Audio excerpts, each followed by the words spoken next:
xukuumadda dawladda deegaanka Soomaalida oo dadaal xooggan u gashay ka jawaabidda baahida shacabka deegaanka isla mar ahaantaana fiiro gaar ah siisay ka jawaabidda baahida ay ka midka yihiin dhanka jidadka ayaa waxay xukuumaddu hirgelisay guud ahaanba wadooyin iyo bundooyin waaweyn oo deegaanka wax badan ka bedelaya qorshayaasha dhanka isku socodka iyo ganacsiga kor u qaadaya mas'uuliyiinta degmada Doolabay ee gobolka Afdheer iyo mas'uuliyiinta degmada Doolacado ee gobolka Liibaan ayaa kormeer ku tagay bundada weyn oo xukuumadda deegaanka Soomaalida oo kaashanaysa xukuumadda federaalku ka hirgelisay wabiga Ganna iyadoo kormeerkani mas'uuliyiinta labada degmo ay ku weelinayeen odayaal iyo waxgarad ka soo kala jeeda labada degmo wareyntina gudoomiyaha degmada Doolabay mudane Cabdi Muuse Daahir oo warbaahinta halkaas kula hadlay ayaa ka waramay amniyada bundadan ay u leedahay bulshada labada dhinac isla markaana ka waramay sida ay ugu faraxsan yihiin dhamaystirka bundadan oo wax badan ka bedelaysa buu yiri geedi socodka hanaanka horumarinta bulshada deegaanka ee dhanka isku socodka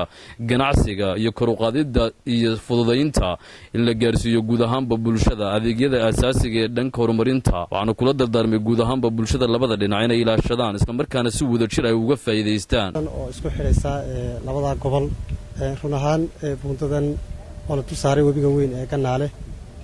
maanta waxay taagan tahay gabagabo bundadii iyadu boqolkiiba 95 way dhameystiran tahay waxa kaliya waxa wadada oo labada dhinac laga xiro oo dhinaca Doolabay iyo dhinaca Doolada labada laga xiro ayuu dhiman haween xisbiga dimuqraadiga shacabka Soomaaliya Itoobiya iyo xukuumadda oo dadaal badan wada oo kaabiyaasha dhaqaalaha shacabka gaadhsiinaysa qorshaha GTV-ga oo ku ay ka mid ahayd mashaariicda waaweyn ee qorshaha GTV-ga lagu fulinayo maanta gabagabadii taagan oo wax yar harsan tahay taasina waa guulaha waaweyn ee markaas 5 sano laga soo hooyay dhankiisana gudoomiyaha degmada Doolacado mudane Idris Jibriil ayaa sheegay in bundadan ay si wada jir uga faa'iideysanayaan isla mar ahaantaana ay ilaashanayaan bulshadana ku booriyay inay ka qayb qaataan si wada jir uga faa'iideysashiga bundadani maanta waa nasiib wanaagsan ay bulshadii isdhexgalkoogii iyo dhan kasta ay ka faa'iideysanayso taa oo ugu mahadnaqayo dawladda deegaanka Soomaalida Itoobiya iyo federaalkuba ay aad xoog loo saaray sidii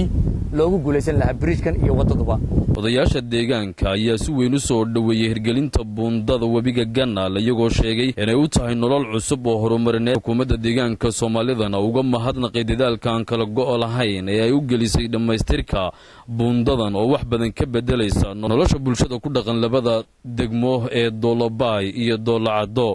bundadan maanta aan kor taaganahay dhibaato weyn oo aan u qabnay aheedo labadaanada degmo laba degmood oo kala xirnay ahayd haddana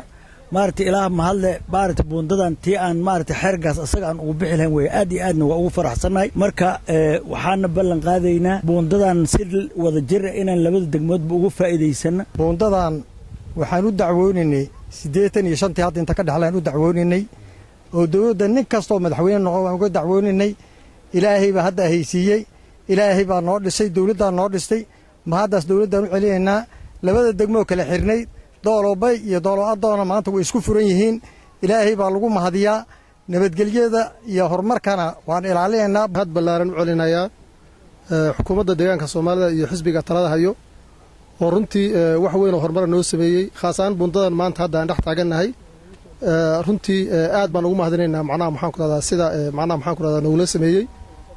xaqiiqdana baahi aad u ballaaran baan bundadan u qabnay halkan aan joognaa waa bundada weyn ee isku xidhaysa degmada Doolabay iyo degmada Doolacado ee gobolada Liibaan iyo gobolka Afdheer waana mid ka mid ah degmooyinka ama bundooyinka laga hirgeliyay deegaanka Soomaalida oo ahmiyad ballaaran ugu fadhida xukuumadda deegaanka Soomaalida waxaana bundadan ay noqonaysaa mid sahashay isku socodka labada gobol ee Liibaan iyo Afdheer isla markaana qayb ka qaadata dadaalada horumarineed ee xukuumaddu ugu jirto horumarinta guud ahaanba bulshada deegaanka Soomaalida ku dhaqan meel walba oo ay joogaan Faarax Cabdi telefishinka caalamiga iyo TV bundada u dhaxaysa gobolada Liibaan iyo Afdheer